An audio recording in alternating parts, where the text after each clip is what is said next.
There's a moment in every argument when disagreement stops being about ideas and starts being about identity. That's where America lives now. Not in dialogue, in identity warfare. It's no longer, I think you're wrong. It's you are the problem. We've crossed that line, quietly, gradually, until now the battlefield isn't Congress or social media or the press. It's the human mind. This is not politics anymore. It's psychology, tribalism at a national scale. And we are its test subjects. The psychology of the tribe. Human beings are tribal by design. Thousands of years ago, our survival depended on loyalty to the group. Strangers could be threats. Difference could mean danger. So our brains evolved to divide the world into us and them. Back then, it saved lives.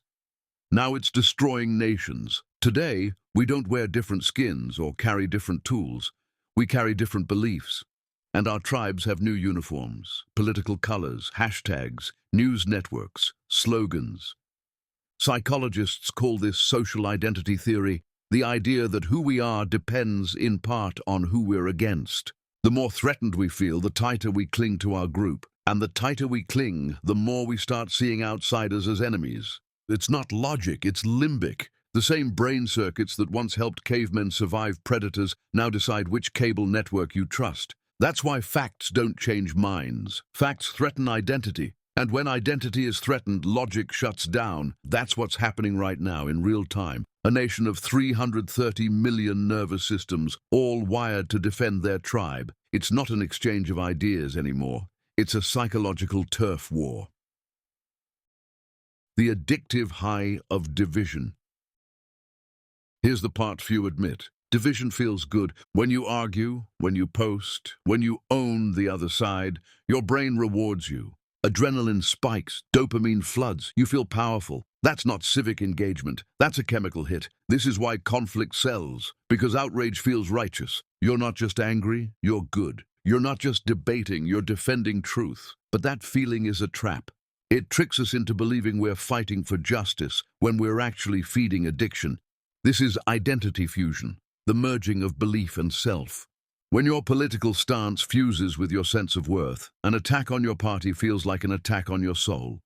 You stop saying, my side might be wrong. You start saying, they're trying to destroy us. And once that happens, compromise becomes betrayal, moderation becomes weakness, and cooperation becomes impossible. That's not democracy, that's psychological warfare. The market for outrage. Outrage isn't just emotional anymore, it's industrial. There's an entire economy built on keeping Americans angry at each other. Networks need your attention, politicians need your loyalty, platforms need your engagement, and the best way to get all three is to keep you afraid. So they slice the nation into markets of emotion. Fear for one demographic, resentment for another, superiority for the rest. Algorithms study your reactions like scientists in a lab. They feed you exactly what keeps you scrolling, content that confirms what you already believe and triggers what you already hate. You're not reading the news, you're consuming reinforcement, you're not forming opinions, you're being conditioned. And each time you take the bait, the divide grows deeper. The outrage industry profits, and the public loses another neuron of empathy. This is what psychologists call confirmation bias on steroids. It's not that we reject facts, it's that we filter reality to protect our sense of belonging. Truth becomes tribal property, and disagreement becomes betrayal. That's how nations go blind, not from censorship, but from self-curation. The erosion of empathy. Empathy is fragile under threat. The more anxious a society becomes, the less room it has for understanding. When survival mode is activated, compassion looks like weakness. That's why politics feels crueler now. It's not that people suddenly stopped caring. It's that fear and fatigue have crowded out the bandwidth for empathy. We see this every day. A neighbor with a different sign on their lawn becomes the enemy. A family dinner turns into a battlefield. A Facebook post feels like a betrayal. We've mistaken disagreement for danger, and the nervous system responds accordingly. Tension, rage, withdrawal, that's emotional hijacking, and it's tearing us apart. The false gods of certainty.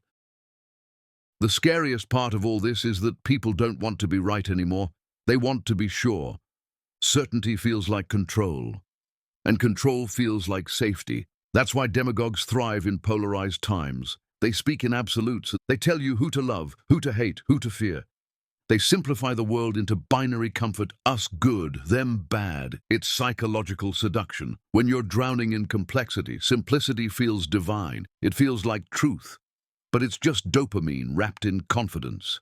That's how both sides lose themselves in the illusion of moral purity. Each believes it's saving the soul of the nation. Each sees the other as a disease. And the harder they fight to prove they're righteous, the more they mirror each other. That's the paradox of polarization. Opposites that behave exactly alike, both addicted to certainty, both allergic to humility, both terrified of self-reflection. We are staring into the psychological mirror of America, and both sides see monsters. Neither recognizes themselves. The way out. So how do you break a pattern that's hardwired into human nature? You start by remembering what makes us human. In psychology, there's a concept called superordinate goals, shared objectives so large they force divided groups to cooperate. Things like survival, rebuilding, creation. That's how enemies become allies. Not by agreement, but by shared necessity. Maybe that's what America needs again. A new purpose bigger than our tribes, a new narrative that forces us to remember. We're not just competing identities, we're one fragile, interdependent organism.